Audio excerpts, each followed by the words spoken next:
Hello everyone, welcome back.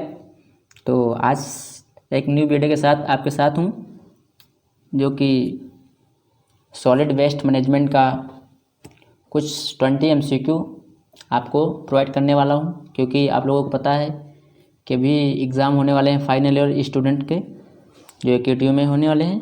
और आप लोगों को पैटर्न भी पता है कि MCQ पैटर्न होने वाला है। तो मैं आप लोगों को 20 MCQ क्वेश्चन प्रोवाइड करने वाला हूँ। तो चलते हैं वीडियो की ओर। First question is, waste removal system was established in which of the following cities for the first time.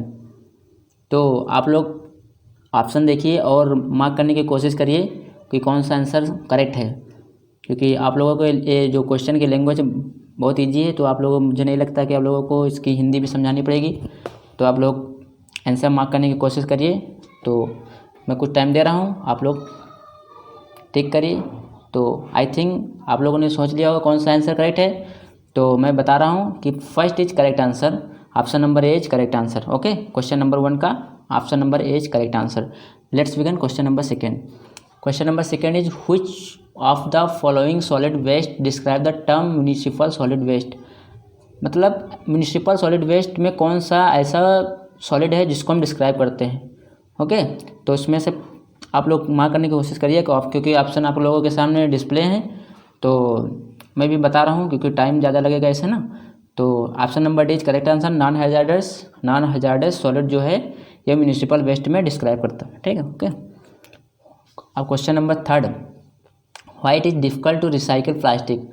मतलब प्लास्टिक को रिसाइकिल करना क्यों डिफ़िकल्ट है, क्योंकि आप लोग ऑप्शन देख के पढ़िए और मैं भी बता रहा हूँ। क्योंकि इसका फर्स्ट ऑप्शन देखिए, it is very hard, no. Option number B, it comes in different size, no. Question option number C, it is adhesive. Option number D, is contain different types of polymer resin, yes. Option number D is also correct because it's is contain different types of polymer. तो इस question का answer, question number 3 का answer number जो option number D है वो correct है। Okay, तो question number 4 की तरफ चलते हैं। Which of the following is done an individual level.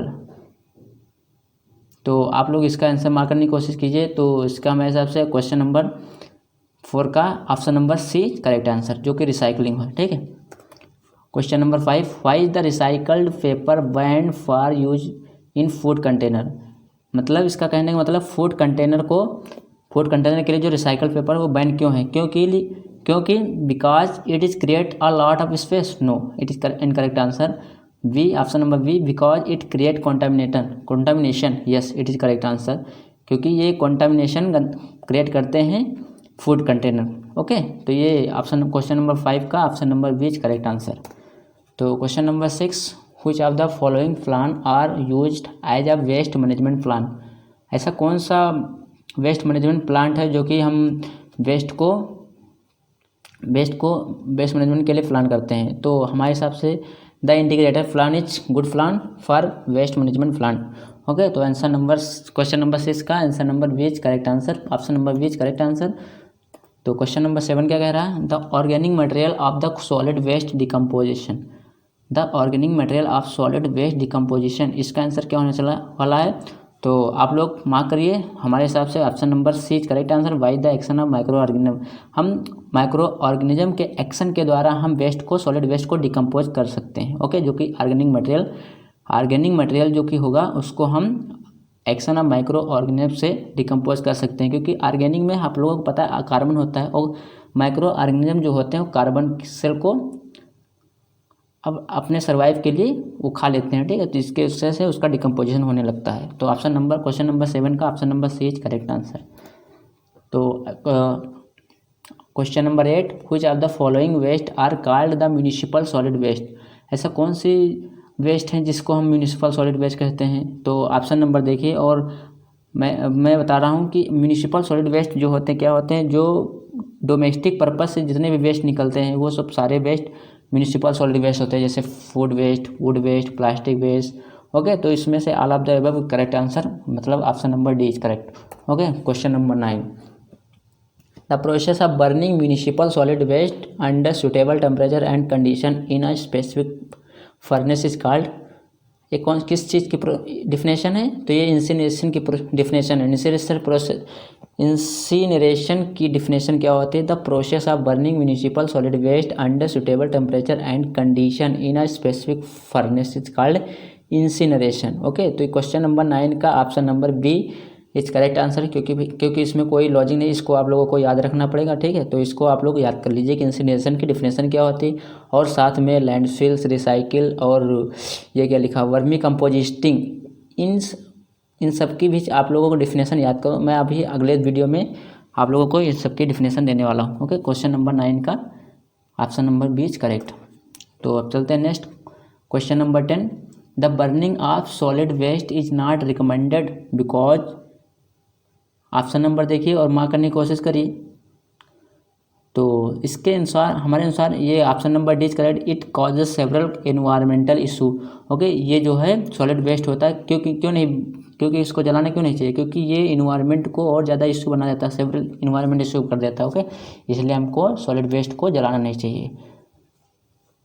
Question number 11। When the organic matter present in the sanitary landfills decompose it's generate, जो कि सैनिटरी लैंडफिल को डिकम्पोज होने में कौन कौन सी ऐसे ऑर्गेनिक मैटर जो प्रेजेंट रहते हैं?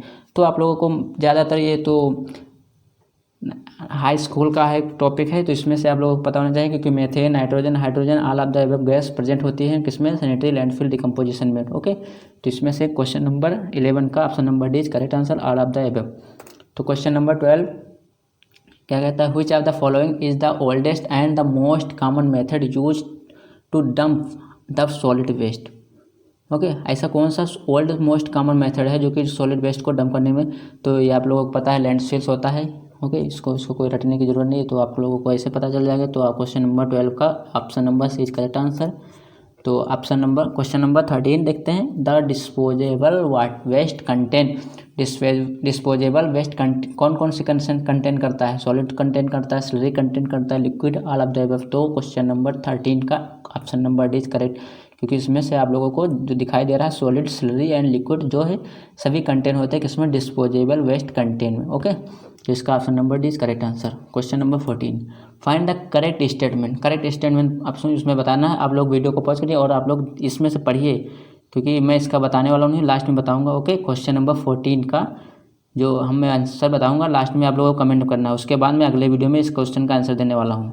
तो क्वेश्चन नंबर 14 आप लोग इसको कमेंट सेक्शन में लिखना कौन कौन सा इसका आंसर सही है। ओके, तो question number 15। Which of the following method is better for the solid waste problem. आप लोग इसमें से बहुत सारे लोग ऐसे भी हैं जो लैंड फिलिंग्स को भी मार करके आ जाते हैं कि लैंड फिलिंग्स भी बेटर सॉलिड मेथड है, जो कि सॉलिड वेस्ट को प्रॉब्लम के लिए, ट्रीटमेंट के लिए यूज किया जाता है। तो आप लोगों को पता होना चाहिए कि रिसाइकलिंग जो है ये मेथड जो है बेटर होता है। लैंड फिलिंग्स को भी कभी नहीं मार करना, क्योंकि इसमें लिखा बोथ ए एंड बी। तो ऑप्शन नंबर सी आप लोग बहुत से ज़्यादा लोग से इसको मार करके आते हैं, जो कि आंसर गलत हो जाता है। तो ये इसका नंबर क्वेश्चन नंबर 15 का answer number A, option number A जो है recycling is correct. Question number 16। Which of the following statement is incorrect for plastic waste. तो इसमें से आप लोगों को पता करना है कौन सा इनकरेक्ट ऑप्शन है जो प्लास्टिक वेस्ट के लिए यूज किया जाता है। ऑप्शन नंबर पढ़िए। Option number A, it is use to make compost. क्या यह कंपोस्ट बनाने के लिए यूज किया जाता है? नो, ये इनकरेक्ट है। ये हमारे हिसाब से क्वेश्चन के हिसाब से सही है, बट ये लैंग्वेज के हिसाब से इनकरेक्ट है। Okay, it last for a longer period of time, मतलब इसका मतलब ये हुआ कि ये लॉन्ग पीरियड के लिए वो होता है।